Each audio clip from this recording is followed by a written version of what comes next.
নমস্কাৰ, মই ৰঞ্জুমণি মহন্ত পাঠ কৰিবলৈ লৈছোঁ অপূৰ্ব কুমাৰ শইকীয়াৰ গল্প নীলা চৰাই।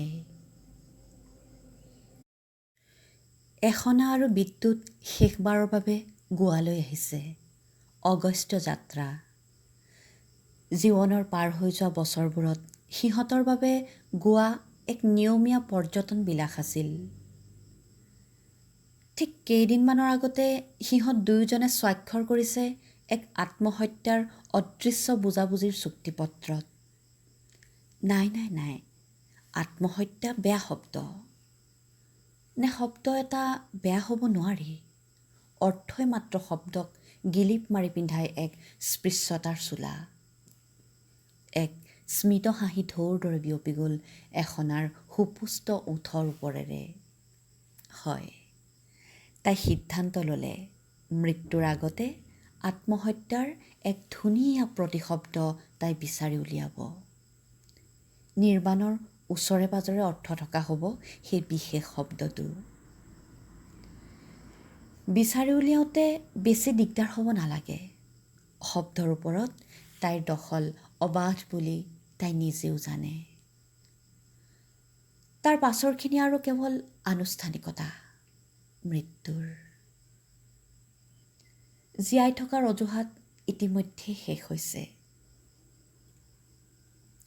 দিনৰ দিনটো কালাংগুটে বীচ, কলোৱা বীচ আৰু অল্ড গোৱাৰ ছে কেথেড্ৰেলত ফেনীৰ সোৱাদ লৈ ঘূৰি ফুৰি জীৱনৰ শেষ দিনটোৰ আনন্দবোৰ সিহঁতে উচ্চতম শিখৰলৈ উঠাই নিয়াৰ চেষ্টা কৰিলে। আবেলিলৈ গোৱাৰ আটাইতকৈ দামী হোটেলখনৰ সৰ্বোচ্চ ভাড়াৰ কোঠাটোৰ বিচনাখনে প্ৰত্যক্ষ কৰিলে এক চূড়ান্ত জৈৱিক প্ৰকৰণৰ আনন্দ আৰু কাৰুণ্য। সিহঁত কেনেকৈ মৰিব সেই সম্পৰ্কেও সহমত আছিল। ক্ৰমান্বয়ে গভীৰতৰ হৈ যোৱা টোপনিৰ মাজেৰে সিহঁতে লাভ কৰিব সেই চৰমতম নিদ্ৰা, যি নিদ্ৰাৰ পৰা দুনাই সাৰ পোৱা নাযায়। তাই ইতিমধ্যে যোগাৰ কৰা নিমিষতে পানীত গলি যোৱা ২০টাকৈ উত্তেজনা প্ৰশমনৰ শক্তিশালী টেবলেটে সিহঁতক প্ৰদান কৰিব এই চিৰনিদ্ৰা।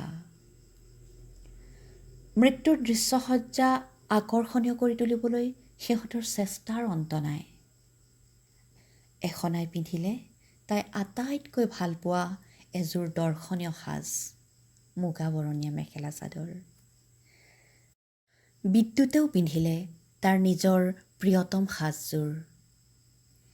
এসনাই গালত সানিলে পৃথিৱীৰ আটাইতকৈ দামী প্ৰসাধনৰ ভিতৰৰে এটি উজ্জ্বলক আৰু মইশ্চাৰাইজাৰ। ওঠত এক এক্সটিক এষ্ট্ৰিনজেণ্ট। আৰু এটা সময়ত সিহঁতৰ অনুভৱ হ'ল এয়া যেন এক বন্য ডেটিঙৰ পূৰ্ণকালীন প্ৰস্তুতি চলিছে মৃত্যুৰ সৈতে। তাইৰ মুখলৈ অপশাসিত নামৰ এক শ্লেষাত্মক হাঁহি এক অপ্ৰয়োজনীয় প্ৰত্যুৎপন্নমতিতাৰে উঠি আহিল। তাইৰ নিয়ন্ত্ৰণৰ সীমাৰ সিপাৰে গৈ স্বতন্ত্ৰ হৈ পৰা এটি হাঁহি। এই হাঁচি কোঠাই পেলাইছ না? তেতিয়া তাই ঘটি হাতৰ ফুটুকা ফুটুকি ফ্ৰক পিন্ধা এজনী 10 বছৰীয়া কিশোৰী আৰু খুচুৰা লোভৰ ব্যৱসায়ী ক্ষুদ্ৰ দোকানী দ্বিজেন্দ্ৰলাল মধ্যবয়সীয়া পুৰুষ এটা। ওচৰ চাপিলে গাটো তাৰ পুৰুষ গোন্ধায়। একেখিনিয়ে কথা, একেই হাস্যৰস। তাৰ কথা শুনি শুনি এসনা অতিষ্ঠ হৈ পৰে। তোক কিমানবাৰ ক'ব লাগে যে এস্না নহয়, এসনা। মোৰ নাম এসনা চুতীয়া। একৈ কথা, নাও বুৰিলেও টিঙৰ পৰা ননমা দ্বিজেন্দ্ৰলালে বক্ৰোক্তি কৰে। নামেৰ কি কাম? কি হৈছে দ্বিজেন্দ্ৰ? ওচৰৰে স্কুলখনৰ কৃতি শিক্ষক শিশুৰাম দাস ওচৰ চাপি আহে। কিনো চুপতিখন মাৰিছ? এচব মিথ্যে গাল গল্প ছাৰ, কিচ্ছু না। দ্বিজেন্দ্ৰলালে স্পষ্টীকৰণ দিয়ে। আই এস্না, এইটো খা। সি হাতৰ টিপতে তাইক হজমি বোলা মুখৰোচক গুড়িৰ পেকেটটো দিয়ে। অৰ্বাচীন হজমোলাৰ প্ৰাচীন ৰূপ হজমি। পইচা পাতিৰ কথা নাই, অপত্য। তাই হাত পাতি ধৰে পেকেটটো। এনেকৈ কিশোৰী এখনাৰ লগত লোভে লুকা-ভাকু খেলে। কেতিয়াবা লোভ জিকে, এখনা হাৰে, কেতিয়াবা তাৰ ওলোটাটো। এক সৰ্বগ্ৰাসী লোভৰ প্ৰৰোচনাত দ্বিজেন্দ্ৰলালৰ ভ্ৰাম্যমান দোকানখনৰ ওচৰে পাজৰে তাই গা ঘেলাই ফুৰে। শিশুৰাম দাস ছাৰে যেতিয়া মাছ খেতিৰ বিষয়ে পঢ়াই থকাৰ মাজতে ফালৰি কাটি আহি শ্ৰেণীৰ প্ৰথম স্থানৰ ছোৱালী এখনাক সুধিলে, কচোন আই এখনা, তোৰ প্ৰিয় মাছটোনো কি? তাই বিমূৰত পৰিল। আচলতে কি মাছনো তাইৰ কি অৰ্থত ভাল লাগে তাই দেখোন নিজেই নিশ্চিত নহয়। ভেদভেদী মাছৰ সৰলতা, গঙাটোপৰ অহংকাৰ, চেঙেলীৰ প্ৰাণ চঞ্চলতা আৰু চন্দা মাছৰ স্বচ্ছতা ভাল পায় তাই। কিন্তু কেৱল এটা মাছ? উত্তৰটোৰ আশাত তাইলৈ তেলেকাকৈ চাই থকা দাস ছাৰক তাই কেৰু ঘেঁহুকৈ উত্তৰ দিলে, চন্দা মাছ ছাৰ। তাইৰ উত্তৰটো শুনি গোটেই শ্ৰেণীকোঠাতে হাঁহিৰ ৰোল উঠিল। নিজৰ প্ৰিয় ছাত্ৰীৰ মুখত আশা নকৰা উত্তৰ এটা শুনি ছাৰো অলপ সময় তলকা মাৰি ৰ'ল। অৱশ্যে এই কথাটো কোনেও নাজানিলে যে ভকুৱা টেপা বা আৰি গজলা এটাক চাবলৈ ভাল পালেও খাবলৈ তাই ভাল পাইছিল মচমচীয়াকৈ তেলত ভজা পকা কাৱৈ এটাহে। কিন্তু জিভাৰ সোৱাদ মুকুলক অস্বীকাৰ কৰি তাই সেইদিনা এক নিৰ্লোভ উত্তৰ দিয়াৰ লোভটো সামৰিব নোৱাৰিলে। হয়তো লোভৰ পৰা পলোৱাৰ গুপ্তপথ একোটা বিচাৰি তাই এনেকৈয়ে বাৰে বাৰে হাবাথুৰি খাইছিল। শৈশৱত তাই বাস কৰিছিল এখন পাণ্ডৱ বৰ্জিত গাঁৱত। 4জনীয়া পৰিয়াল এটাৰ তাই কনিষ্ঠ সদস্যা। হাবি বননিৰ মাজে মাজে বা বাৰিষা পোৱালি মেলা বঙিয়াইদি সেই তলৌ তলৌকৈ ঘূৰি ফুৰা দিনবোৰ। হাবিত কাঁহে ওলাই নাহে। সেই কোঠাৰখনৰ শব্দক অনুসৰণ কৰিয়েই তাই সোমাইছিলগৈ সিহঁতৰ হিজলনি পথাৰৰ কাষৰ বাঁহনিডৰাত। আঁতৰৰ পৰা বেঙা মেলি তাই দেখিছিল দুটা কৰতীয়ালে কঁঠাল গছৰ তক্তা ফালিছে। এটা উঠি আছে ওপৰত, আনটোৱে স্থিতি লৈছে মাটিত। তলৰটোৱে কৰতখন যেতিয়া তলফালে টানে, ওপৰৰটোৱেও ঠেলে তললৈ। কি যে যান্ত্ৰিক ছন্দময়তা! এনেকৈ ভেবা লাগি সিহঁতক চাই থাকোঁতেই তাইৰ গাত আউজি থকা মছজোপাৰ পথলীয়া ডালটোৰ পৰা সৰি পৰিছিল থোপা থোপে চেনিজোক। ভয়তে তাই পলাইছিল অলপ আঁতৰৰ কলংখনলৈ মুখ কৰি হাউলি থকা বৰুণ গছজোপাৰ ওচৰলৈ। কেনে বিচিত্ৰ চৰিত্ৰৰ সেই চেনিজোক, খাদক হৈও আহাৰ্যৰ তেজৰ প্ৰতি অনাসক্ত, অথচ লেওলেৱা। ঘিণ, ভয় আৰু এলাৰ্জি একে সময়তে উদ্ৰেক কৰিব পৰা এক অস্তিত্ব। ভৰিৰ তলুৱাত সুমোৱা বাঁহৰ মঘাডালৰ বাবেই হয়তো ৰাতিলৈ তাইৰ নগাজৰ উঠিছিল। সুৰুজ কপালি জ্বৰ হোৱা বুলি মাকে তাইক চিৰতাৰ পানী খুৱাইছিল বাটিয়ে বাটিয়ে। খোজেপতি জেঙা ধৰা মাকে অকলে এৰাবাৰীৰ মাজলৈ যোৱা বাবে তাইক চৰিয়াই জামুদাত ভাঙিম বুলিছিল, আৰু তাই কেৱল হাঁহিছিল। মাকৰ নিয়ম মানি চলিব পৰাকৈ তাইৰ একো থিৰতা নাছিল। মাকৰ উপদেশবোৰ বিতলীয়া কথা বুলি উৰাই দিছিল তাই। লাহে লাহে ডাঙৰ হৈ অহাৰ লগে লগে গহৰা গজাৰ দৰে মনটোৰ অ'ত-ত'ত তাইৰ প্ৰেমৰ গুটি ফালি গজালি ওলাবলৈ আৰম্ভ কৰিছিল। আৰু সেই গজালিবোৰ চুই চাবলৈ তাইৰ ওচৰ চাপিছিল এটা দুটা পিলিঙা। অতি কৰুণভাৱে পিলিঙাকেইটাৰ তৎপৰতা ওচৰৰ পৰা লক্ষ্য কৰি তাই হতাশ হৈছিল। এক কাৰণবিহীন নিৰ্বিকাৰিতাই তাইক সকলোৰে পৰা আঁতৰাই ৰাখিছিল।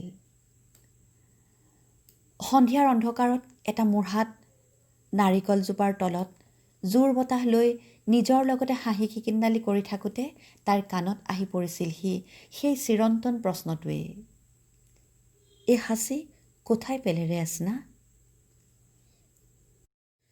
এখনাৰ দেউতাক আছিল পৃথিৱীৰ ভিতৰতে যেন সৰলতম গঠীয়া মানুহটো, যিজন মানুহে ঘৰখনৰ সাধাৰণ প্ৰয়োজনতকৈ 1 পইচাও বেছিকৈ ঘটাটো পাপ বুলি গণ্য কৰিছিল।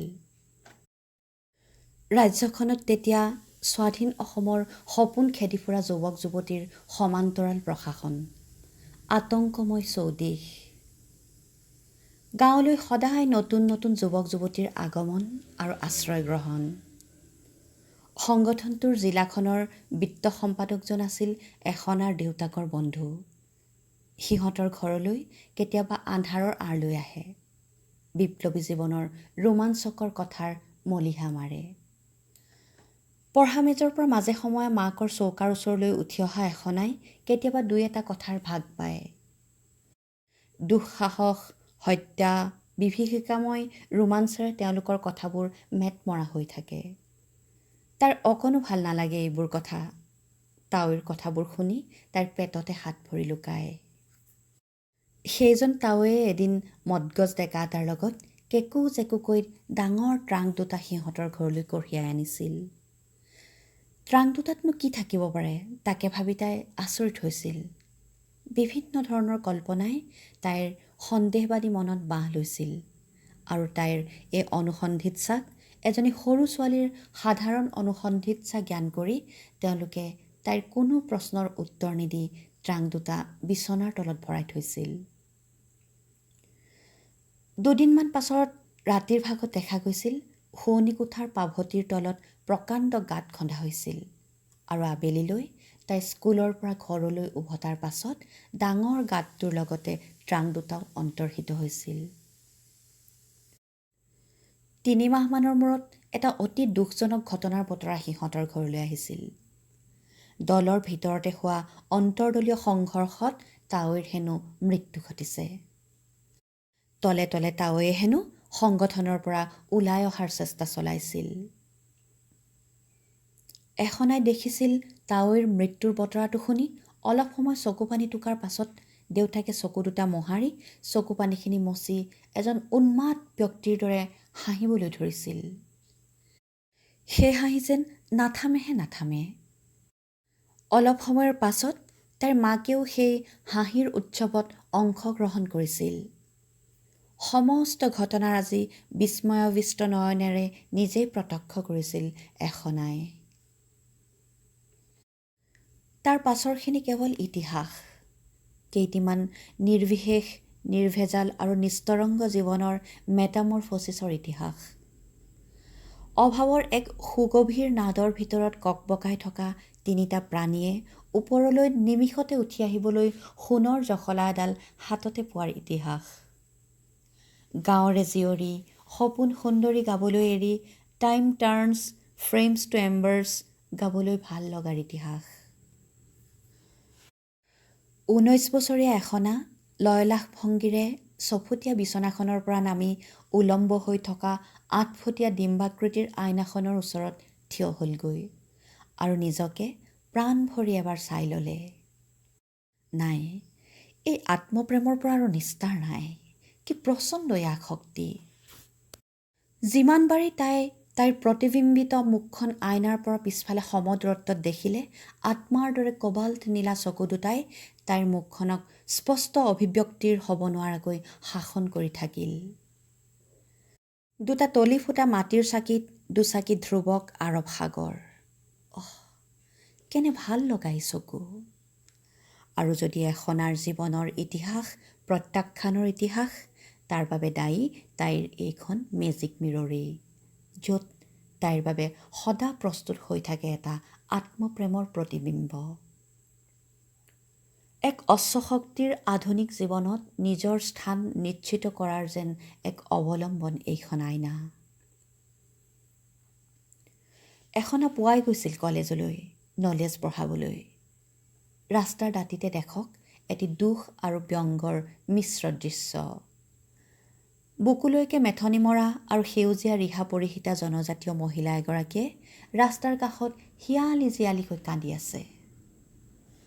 কৌতূহলবশতঃ তাই মানুহগৰাকীৰ ওচৰ চাপি গ'ল।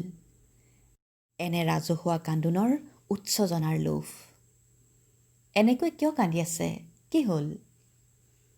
মৰণ তাই ৰাতিপুৱাই মাৰিলে। মানুহজনীৰ উত্তৰটো শুনি তাই পুনৰ সুধিলে, মৰণ তাই মানেনো কি? মৰণ তাই মানে মাউৰত মৰাটোও বেঙি। মোৰ মতাটোৰ কথা কৈছং ঘৰত বহুত কাম থকাৰ বাবে কান্দিবাকে সময় পোৱা নাই। এতিয়াহে কান্দিছং আৰু। মানুহগৰাকীৰ মাতটো এইবাৰ হঠাতে সুললিত হৈ উঠিল আৰু এক সুন্দৰ লয়েৰে গাবলৈ ধৰিলে। অ' কাৰ পিঠিত কোনে মাৰে, কাৰ মৰম কোনে জানে। এখনাই হেঁপাহ পলুৱাই হাঁহিলে। এয়াই দাম্পত্য প্ৰেম। নিতৌ সন্ধিয়া পতিৰ মংগলৰ বাবে তুলসী জুপিৰ তলত চাকি জ্বলোৱা, দিনটোৰ ২৪ ঘণ্টা স্বামীৰ প্ৰতি কৰি কটোৱা অৱস্থাটো নিতৌ পিঠিত ঔকিল পৰা। চ' বৰিং। বাক্যটোৰ বাকী টুকুৰাটো এখনাই মুখৰ ভিতৰত ভুৰ ভৰালে। It's so' exciting. কোনোবা এজন আহিব, নিশ্চয় আহিব, আলবৎ আহিব। অপেক্ষাতকৈ আৰু আমোদজনক ডাঙৰ শত্ৰু কি থাকিব পাৰে। প্ৰেম যদিও আঘাত সনা আৰু আঘাত লোৱাৰ খেল, এখনাই পাঠ ল'লে কেৱল আঘাত সনাৰ। আঘাত গ্ৰহণৰ মৰ্ষকামিতাৰ পাঠ তাই নল'লে। ভালপোৱাৰ এককেৰে বাচি থকা আৰু বাচি ৰখাৰ যুঁজখনত প্ৰতিদ্বন্দ্বী হ'বলৈ অতি বিহ্বলতাৰে তাই কাৰোবাক বিচাৰিলে। ফলাফল তাইক নালাগে, তাইক লাগে কেৱল সেই সনাতন যুঁজখনৰ ৰোমাঞ্চ। গোটেই পৃথিৱীয়ে দেখিলে এখনাৰ ৰূপত আত্মসন্তুষ্টিৰ এসাগৰ পানীত এক ডুবন্ত সত্তা, অথচ তাইৰ নিজৰ বাবে তাই আছিল এক সত্তাহীন সত্তা। বিৱৰ্তন নহয়, বিপ্লৱ। আৰু এই বিপ্লৱৰ অংশ হিচাপেই লাহে লাহে এখনাই ইংৰাজী গীত ভাল পাবলৈ ল'লে। লপেজ, ৰিকি মাৰ্টিনৰ আটাইতকৈ শেহতীয়া গীতটো তাইৰ ওঠৰ আগত। চেলিন ডায়নৰ গান এটা তাইক গুণগুণাই থকা শুনিলে এই কথা কল্পনাও কৰিব নোৱাৰি যে তাই এসময়ত পকা ধানৰ মাজে মাজে সৰু সৰু আলি গানটো প্ৰাণ ভৰি ভাল পাইছিল। কেনেকৈ যে সময়ে নিজ হাতে সলনি কৰি গৈ থাকে ভালপোৱাৰ অগ্ৰাধিকাৰৰ তালিকাখন। হঠাতে তাইৰ এটা স্বৰচিত বেলাড গাবলৈ মন গ'ল। প্ৰেমৰ মৃত্যুত এক শোকগাথা, কাৰণ পৃথিৱীত ৰোমাঞ্চৰ অন্ত পৰিছে। শুকান দৈনন্দিনতাৰ ক্ৰমবৰ্ধমান দাবীয়ে ৰোমাঞ্চৰ টেটু চেপি আনিছে। আৰু প্ৰেমৰ এই নৈৰাজ্যত ক'ত পাবা তুমি এক স্বচ্ছ অন্ধাকাৰ জলাধাৰৰ দৰে হালি চকু, যি চকুৰ এটিমাত্ৰ চাৱনিতে আবিষ্ট হয় এক সুখকৰ সুষুপ্তি।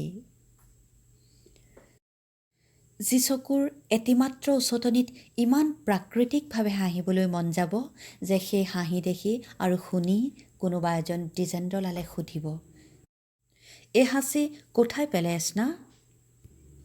সঁচাকৈয়ে প্ৰেমত পৰিবলৈ মন যোৱাৰ একাল পাৰ কৰাৰ পাছত বহু ভাৱস্থিৰে এটা সময়ত তাইৰ মনক পতিয়ন নিয়ালেই বুলি যে প্ৰেম প্ৰীতি এইবোৰ ইতৰ মানুহৰ কাম। এককভাৱেই সম্পূৰ্ণ হোৱাৰ পাছতো মতা ল'ৰা এটানো তাইক কিয় লাগে। হঠাতে তাই ভাবি পেলালে যে টিউবলাইটৰ পোহৰত তাইৰ কোঠাৰ বেৰখনত বগাই থকা নাচনী পৰুৱাটো তাইয়েই। গতিকে প্ৰেম যৌনতাৰ পৰা বৰ্তমান মুহূৰ্তত শত যোজন দূৰত থকা নাচনী পৰুৱাটোৰ দৰে তাইৰো এই ক্ষেত্ৰত একো কৰিবলগীয়া নাই। মই আচলতে মই নহয় সূত্ৰ।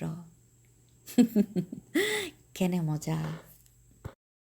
এইবাৰ তাইক যৌনতাৰ দীঘল পৰুৱাই ডাকিলে, মাতি ফেটি।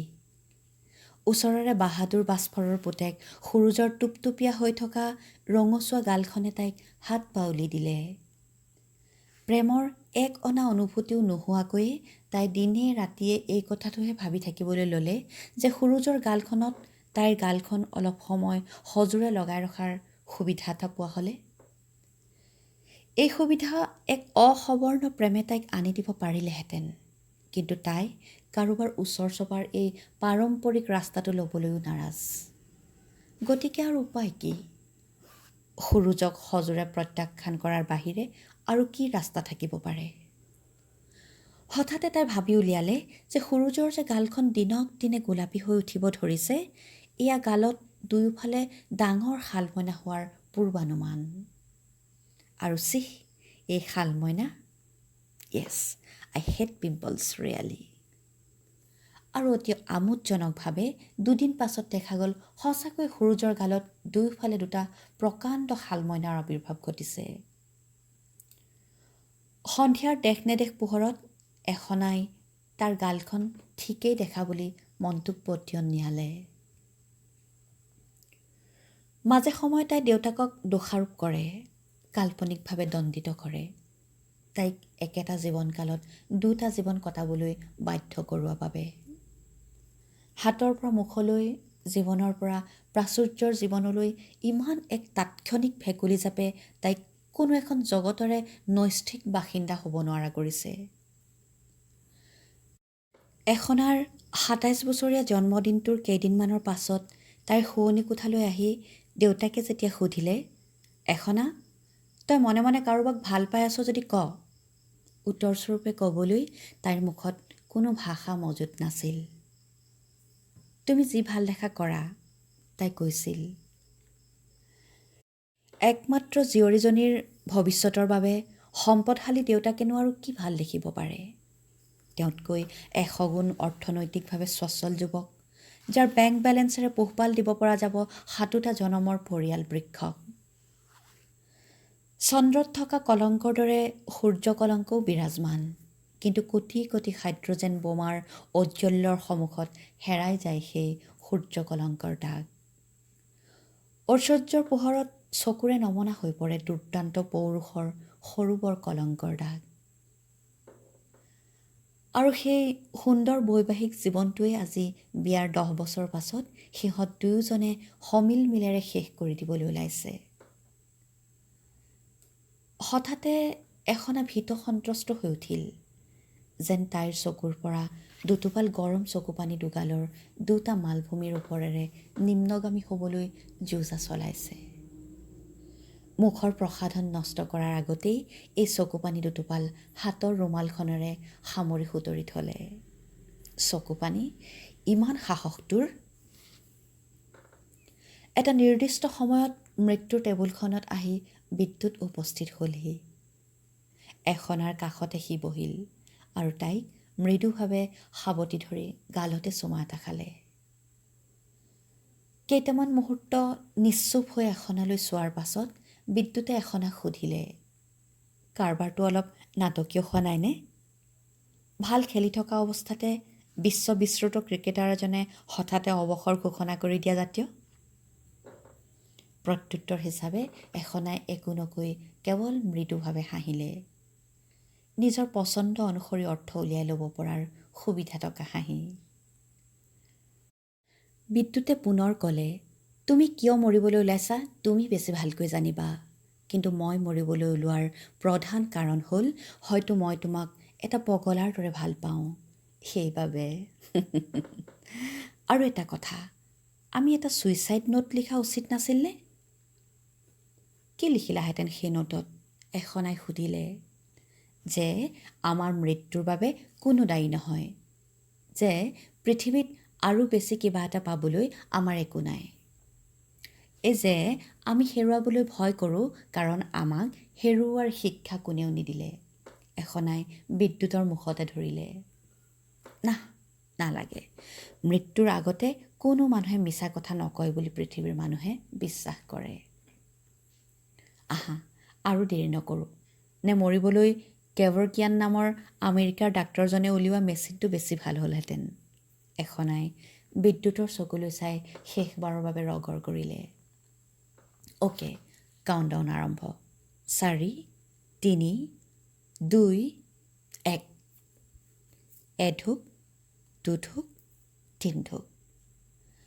পাছৰখিনি পানীয় অতি দ্ৰুতভাৱে এখনা আৰু বিদ্যুতে একেলগে ডিঙিত ঢালি দিলে। এখনা লাহে লাহে দ্বিতীয় জগতখনৰ পথত অগ্ৰসৰ হ'ল। এক ঐন্দ্ৰজালিক পৰিৱেশত তাই যেন দেখিলে এখন আওহতীয়া গাঁও। তাৰে উত্তৰৰ মূৰৰ ঘোকতত এটা আছাম টাইপৰ ঘৰ। চোতালৰ উঠানত পিতলৰ জকাত গুই মাংস ৰান্ধি থকা সেইজনী তাইৰ মাক। পেটেকা পেটেক বোকাৰে সেয়া বাৰিষাৰ মৰিকলঙৰ পাৰ। শাওনৰ দুপাল পিতা বৰষুণত ৰাস্তালৈ বগাই অহা উজানৰ কাৱৈ। অগাইধনী হাবিৰ মাজত তাই অকলে, সপোনত এডাল কৃষকায়া কাৰশলা সাপ। মলুৱা বান্দৰ এজাকে আধা নাৰ্জী কৰা এডৰা ফুলকবি। নৰা বগৰীৰ তলত তাইক দংশি ভাল পোৱা দুটামান ছেডিষ্টিক বুন্দা মহ। আইতাকৰ গালি নেওচা কেওচা দিবলৈ বহি। লাহে লাহে এখনাৰ টোপনিয়ে দ্বিতীয় স্তৰটো অতিক্ৰম কৰিলে। জঠৰ হৈ অহা মনৰ সন্মুখত কেৱল ওলমি ৰ'ল এখন কেঁতুৰ কলা পৰ্দা। আশ্চৰ্যচকিত হৈ বিদ্যুতে দেখিলে যে তাৰ একো হোৱা নাই। এখনাৰ মৃত্যু নিশ্চিত কৰিব খোজা একেখিনি ঔষধে তাক দেখোন নিদ্ৰাৰে আবিষ্ট কৰাত বিফল হৈছে।